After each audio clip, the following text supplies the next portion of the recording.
So we were in the car. We were actually going to Chipotle, and he was like, Mom, well, maybe I'll have the rice, but could I have the tortilla? And I was like, you can have the tortilla if you want. I don't know if you guys have been to Chipotle, but the tortillas are like this big. So I said, sure, if that's what you want. Within 20 minutes in the car, he's like just wild. And his brother looks at him and is like, oh my gosh, it's the tortilla. And they start screaming in the back and laughing, it's the tortilla. Because the tortilla was literally making him come out of his skin in his reaction and his energy. And he went, oh, Mom, I don't like how this makes me feel. I know, buddy. So I want to remind you, God gave us food to enjoy. He gave us real food. And he told us, enjoy all the plants of the land here. Enjoy it. He didn't say, eat this stuff that is like fake and overly processed. Okay? Welcome to Live Your Life Out Loud podcast. I am your host, Stefanie Thayer. This is a place for tired and overwhelmed women to gather together. Whether you are seeking or already following God, I aim to bring hope, fulfillment, and purpose to your life. So let's dig in. Well, today we are going to talk about kids and food. Sounds like an easy topic, and maybe it is for your house, but I found for my house it wasn't always, and it isn't for a lot of people. I get calls with questions and wanting suggestions, and so I'm just going to share some of my wisdom with you. So I am a sports nutritionist. I am certified through Precision Nutrition. I work with a lot of athletes. I'm an athlete myself. Our family is athletic. And I am also a certified health coach. I'm also just passionate about taking care of myself. So it's definitely something that I can speak to. I have coached many, many people professionally for years. That is not something that I do any longer one-on-one, but I do have a healthy weight ebook that is available to you on my website if you want it. It's really reasonable, and it is 7 years of knowledge for you with helping thousands of people. So it's not just for weight loss. It's for how to make better nutritional choices, how to know what protein powder to get. People ask me about that all the time. What bar to get, which movements are better for you than others, those kinds of things. So just for overall health. But I know that the goal of this podcast is to help weary and tired moms and, of course, have a biblical foundation. So, does the Bible talk about food? Yeah, of course it does. Of course it does.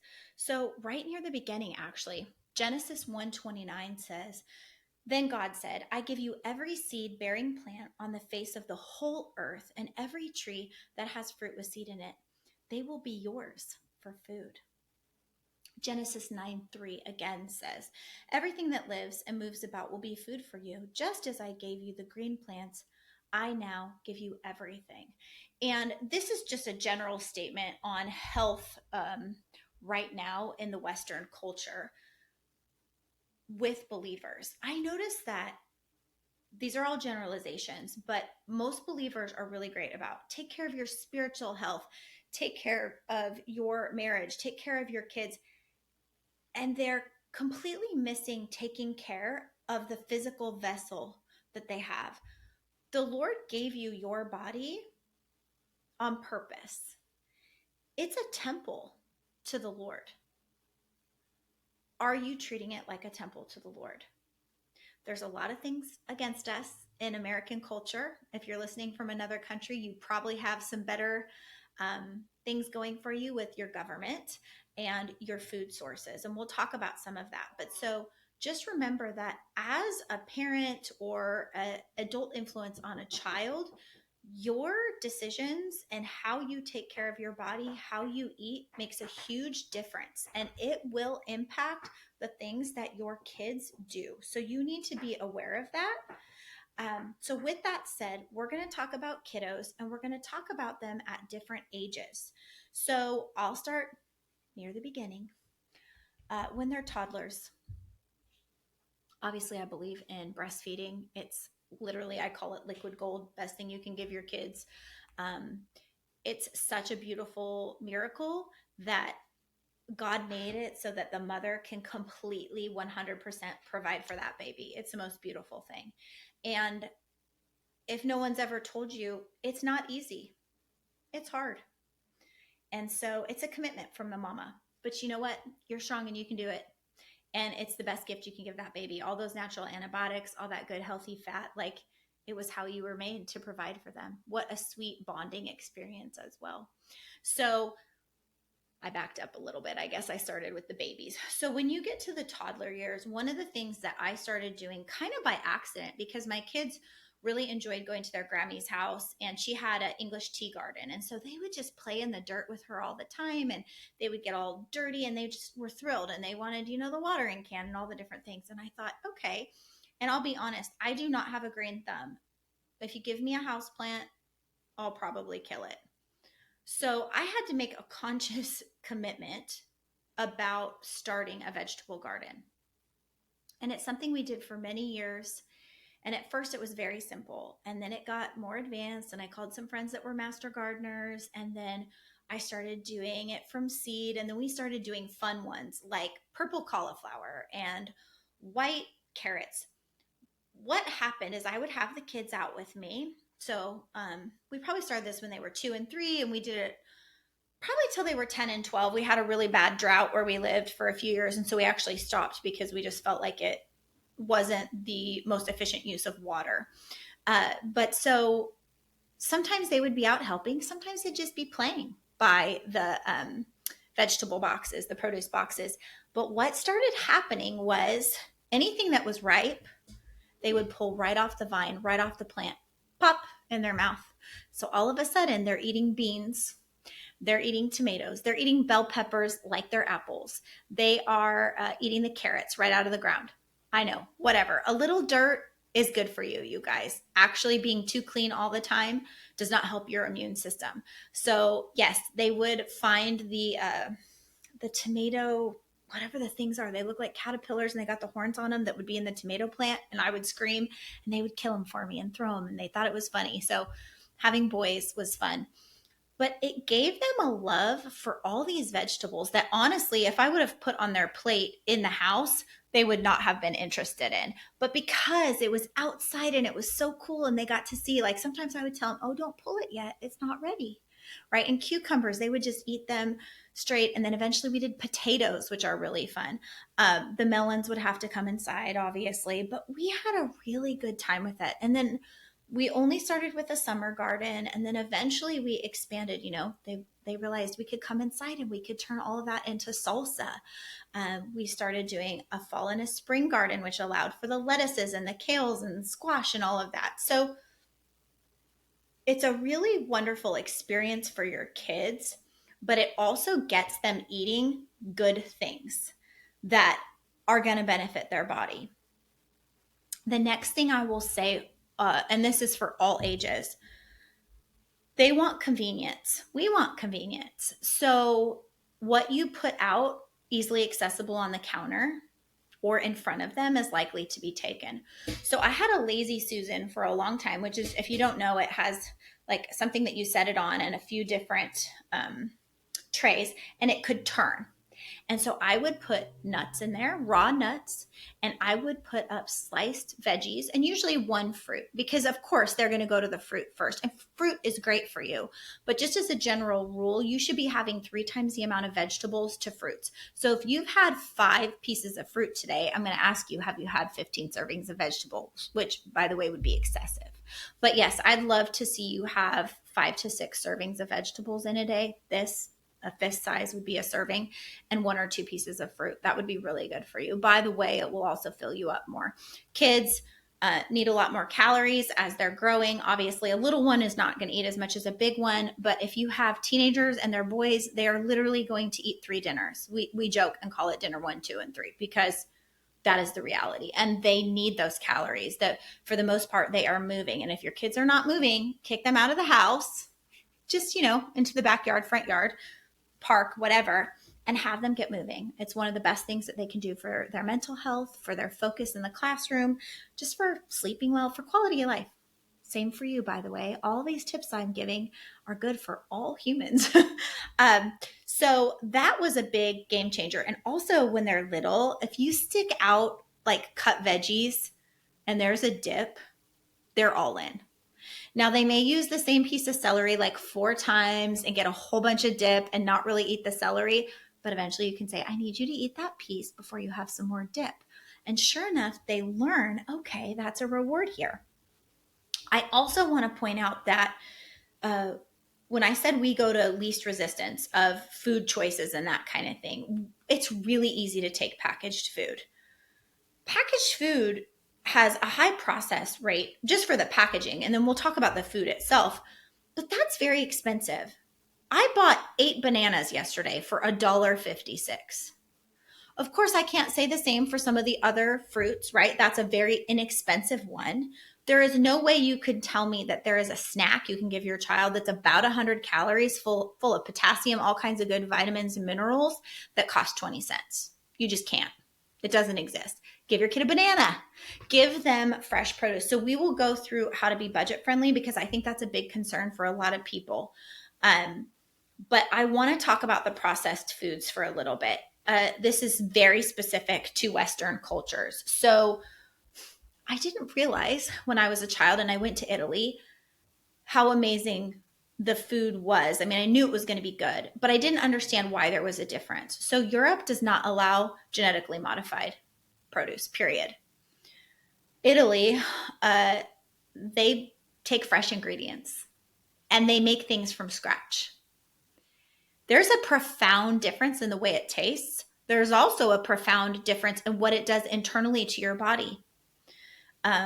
Italians, I'm just using them as reference, but this is true for most Europeans. They eat a very rich diet. They're not avoiding fats. They're not avoiding carbs. They're not avoiding protein. They're not avoiding sugar. But what they have is a much higher quality. They also have smaller portions, I will say that. And they generally have a more active lifestyle. They live closer together. They take public transportation. They walk a lot. They're very communal. They come out in the evening to have meals and play bocce and do that kind of stuff together. There's something to be said for that. But the food tastes different for a reason. For a reason. Unfortunately, we have genetically modified available in the United States. I would say follow the money. We changed wheat originally because we were trying to deal with a starvation issue. We had good intentions, right? But when we start playing God, when we start messing with things, there's other consequences. And so wheat actually originally is quite nutty. It's almost equal parts protein and carb. And today that's not true. It's almost complete carb and complete sugar. So I've done different reels on this and stuff, and I didn't look it up because that's not the point of this. But glycemic index is basically how fast your body processes and turns whatever you eat into sugar in your bloodstream. I think I got that right. I'm not medical. That's what I'm sticking to. So give me a little grace here. But essentially, the pastas out on the market have a higher glycemic index than table sugar. So if you're taking especially a really yellow pasta, you know how you go buy like the pasta that's $1 and it's super yellow? That's very poor quality of wheat. If you get one that's more white, Trader Joe's is a good choice. It's a higher quality of wheat.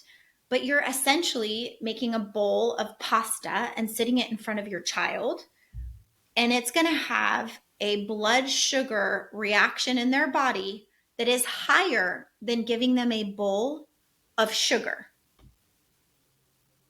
You could say the same for most bread products. So we give our kid cereal in the morning, which also has added sugar, by the way, or a bagel, and then we send them off to school and we wonder why they're getting in trouble, why there's this epidemic of saying your kid has ADD. I actually think I clinically do have ADD. My entire family does. I've never been tested, but ADD squirrel, for sure I am. When I eat well, it has a very profound difference on how I function, on how I sleep. And it's the same with your children. I did this experiment with one of my boys when he was probably 7 or 8 because he was having a lot of behavior problems. And just sitting still, it was starting to affect his friendships. And I could see that that was the real hard thing for him. So what we decided to do was we were going to cut out all high glycemic carbs for 2 weeks. That meant any of the white stuff you're not having. No doughs, no pastas, no breads, no tortillas, which leaves what? Lots of fruits and vegetables. Beans. We cut out rice too. It's amazing what they will gravitate towards. Nuts, healthy fats like good meats, good cheeses. Basically things that you could look at and know what it is. Have you looked at packages? Have you looked at the ingredients in them? I bet you cannot pronounce half of them. And after the 2 weeks, he was doing really well. I mean, it was a struggle, he was really having a hard time. And so we said, you know what? Here's what we're going to do. You can choose one item a day that is a higher glycemic if that's what you want. And then obviously if you're at parties or gatherings with kids, enjoy whatever you want. You're a kid, right? And I do think that's true. I think it's true for us as adults too. If you have a list of things you will never ever eat, that's diet culture. And I would consider you, or I would encourage you to reconsider. Always eating a very, very restrictive lifestyle is a diet mindset. And it's really unhealthy for you. And I hesitated there because diet actually just means the food you eat. So you can use the term diet in many ways. But what I mean is that I can't have this, I can't have that, I can't have this. It's all bad. No, there are choices. And sometimes the chocolate cake is worth it. But I hope you're having the chocolate cake like once every 3 months because it's not really serving you, right? So, we were in the car. We were actually going to Chipotle, and he was like, Mom, well, maybe I'll have the rice, but could I have the tortilla? And I was like, you can have the tortilla if you want. I don't know if you guys have been to Chipotle, but the tortillas are like this big. So I said, sure, if that's what you want. Those Chipotle tortillas are 220 calories. So I can guess it's probably 4 times 5. It's probably 50 grams of carb, of high glycemic carb. So highly processed, which means that's 16 teaspoons of sugar, just so you know. So, sorry, I'm doing the math quick in my head as we're on here, as it's recording live. Within 20 minutes in the car, he's like just wild. And his brother looks at him and is like, oh my gosh, it's the tortilla. And they start screaming in the back and laughing, it's the tortilla. Because the tortilla was literally making him come out of his skin in his reaction and his energy. And he went, oh, Mom, I don't like how this makes me feel. I know, buddy. So I want to remind you, God gave us food to enjoy. He gave us real food. And he told us, enjoy all the plants of the land here. Enjoy it. He didn't say, eat this stuff that is like fake and overly processed, okay? There are so many chemicals, there are so many dyes, there are so many things in our foods that are horrible. Those food companies are in the business of making money. They are not in the business of making you healthy. So that bag of chips you can't stop eating, which actually chips are not that horrible. Chips are, depending on the oil that is used, chips are generally, at least potato chips, potato, oil, and salt. So if you're looking for some healthy oil, that's actually not a horrible choice. But crackers, there's a reason you eat the entire box.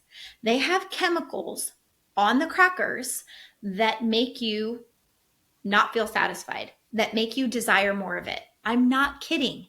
And if you go back to who all these big manufacturers are, that's what they're in the business for.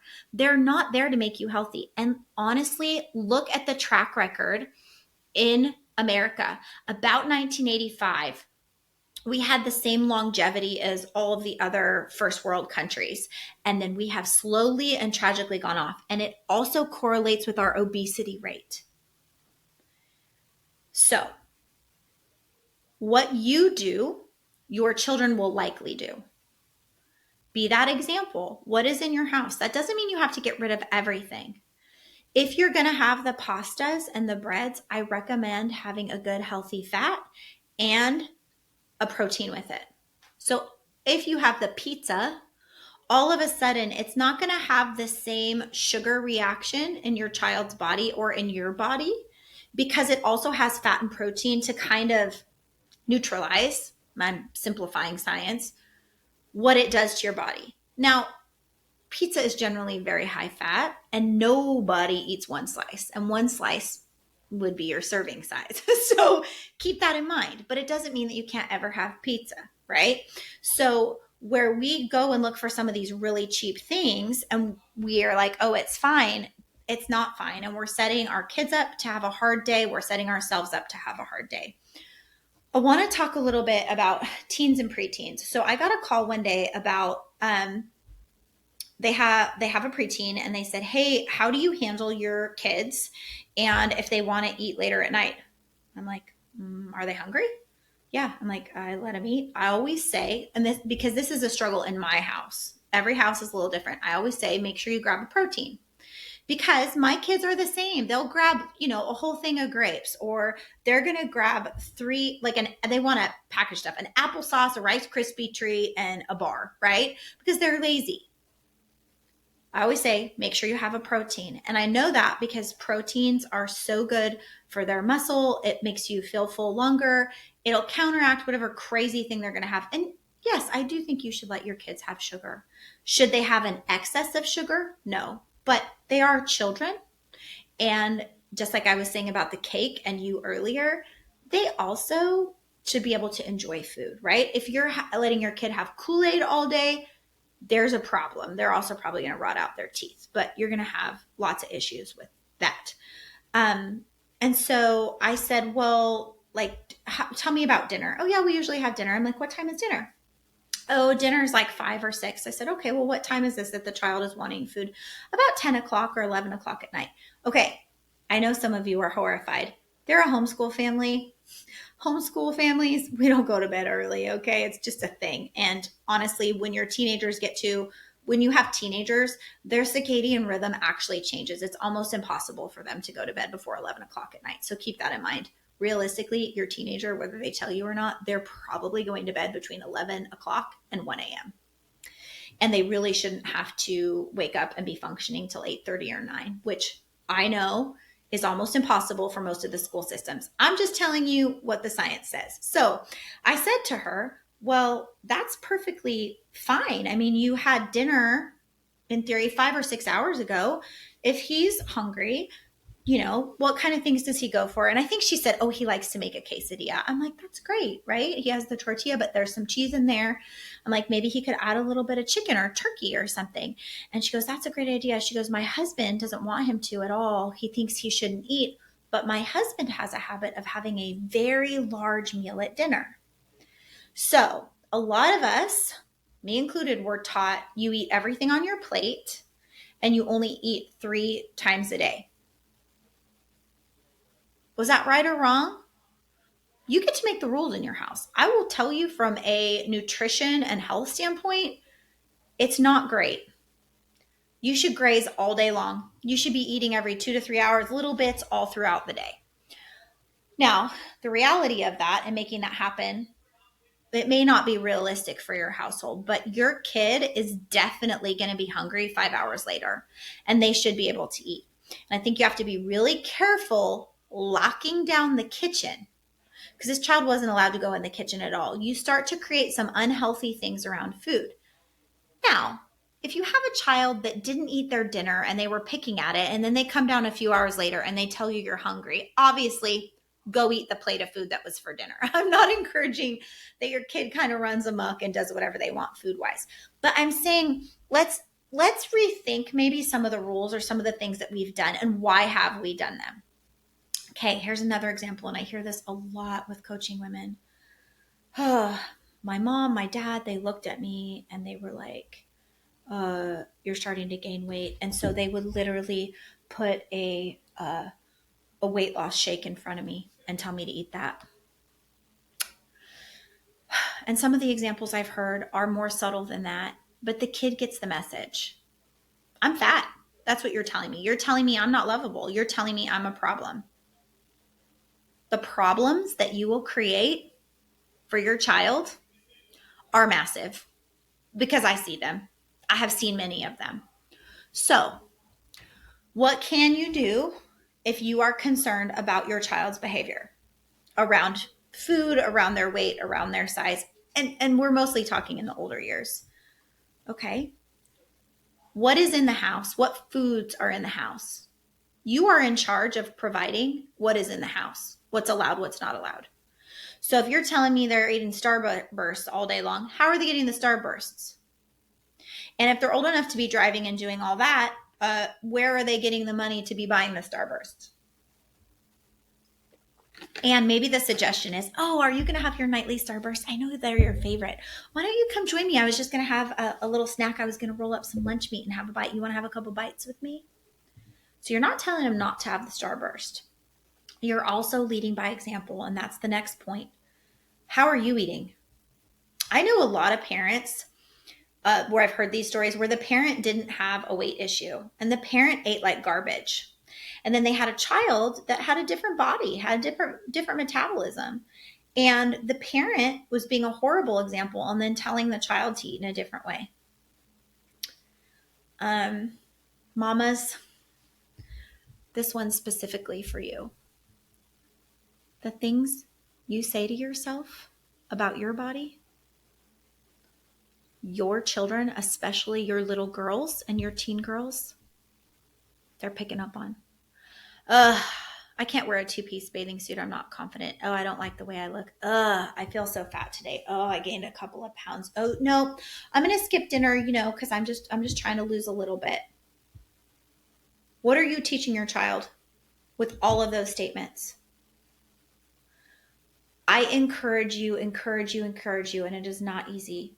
Do not transfer the things that are your struggles to your child. There are also other things you can do. This next generation is the most sedentary generation we've had. They need to be active. Find an activity that is fun as a family. We're getting ready to send one of our kids to college. And we just started talking with some people at a restaurant, and their whole family pickleballs. They don't like walking. They all pickleball, and their teenage daughter goes with them, and they have a blast. And they actually do it all over the country. Find something. If it's with their friends, they're way more likely to do it with their friends. You need to get your kids moving. Do not allow them to just sit in their room. I know teenagers need space and they need to have their room all day long. It's not good for them, okay? Make them be consistent about their sleep pattern. Make them be good about how much water they get. There's so many things that are caught, not taught from your kids, okay? They are watching you. And by the way, mama, if that's you being hard on yourself, this summer, wear the bathing suit and be focused on being present. The joy of being with your family, with your friends, getting to put your feet in the sand, getting to see that ocean, and being present for this precious, precious time. Who cares what size you are? Who cares? I do want you healthy, but I don't think that's a number on a scale or a certain size. I think we have to get away from that. And sidebar, almost everything that you see on social media and all that, those aren't even real bodies anyway. So just stop it. You are beautiful. You are beautiful. I hope you hear that. Okay, this went longer than I thought. So real quick, I'm going to go through some tips on how to be a little bit budget friendly. This is something that I have given to clients in the past. It's actually part of my ebook, one of the ebook's 69 pages. But these are just some tips. So shop seasonally. In-season fruits, vegetables, even what's for sale. Like for me, the sale, the grocery weekly ad comes out Wednesday and they start Thursday. I do my grocery shopping Thursday because I want the deals. And if you go Saturday, Sunday, Monday, they're probably gone. They're sold out, right? Also, farmers markets. Stay local. Go to that local fruit stand. We have one here. I get watermelon for $3. It's like a 20-pound watermelon from the local people. Plus, you're supporting your local economy. Take your kids with you. Hey, what would you like to pick out here? Oh, this looks cool. Let's get that, Mom. Yeah, that sounds good. You can get things that are almost completely ripe. That will help. Or even sometimes at the meat counter, it'll have like um, manager's discount, and then you can freeze them right away. Always look for a good deal, right? Frozen foods. Oftentimes, frozen fruits and vegetables can be cheaper. So if you're just going to cook it into something anyway, look in the frozen section, right? Certain meat cuts, going off brand. I'm a huge generic. What can I say? I've not fallen for the marketing, right? I want my dollar to go farther. Bulk shopping may save you money. It may also cost you more. Sometimes people go and, you buy like 85 of that zucchini and you don't need it. So you could also go with a friend and split it up, and that could be really helpful. Preparing saves you a lot of money. And what I mean by that is you make a meal plan for the week and you stick to it, and you only buy those things on the list that you need. We tend to not really have a plan, go in willy-nilly, we overbuy, and then we also tend to have things go bad in the fridge. So that's not good for us. If you do buy an abundance of local farmers market in season produce, you can also freeze that. And so you can use that throughout the year. That is a very helpful thing. Okay, I think that's all I want to say about that. But remember, God gave us food. And food is fuel. Think about your car. Would you go put some subpar gasoline in your car? No. And if you did, how would it function? Not very well, right? It would be sputtering, it would get horrible gas mileage. Okay, food is the same. Food is the fuel for our body. If you put in something subpar, how do you expect to get quality out? Love yourself enough to make those decisions. I encourage you, swap one thing out. You don't need to do a crazy overhaul. What is one thing that you have a habit of eating that you know isn't good for you, and you can make a better choice? Just do that one thing. That's really what this is about, right? It's not about perfection. It's not about dieting. That is not it. And your kids will watch you, and you will be a blessing to them. And remember also that in our culture and most cultures, food is very communal. We love to gather together and be together. Enjoy that company. Enjoy the presence. You don't have to over focus on the food and overindulge. It's a decision. And I believe in you. And I know that you can make a good and right decision. I hope that today's podcast was a blessing to you. We appreciate you over here at Live Your Life Out Loud. If you could go follow us, share this podcast, and give us a review, it would greatly help us get the word out. Have a wonderful week.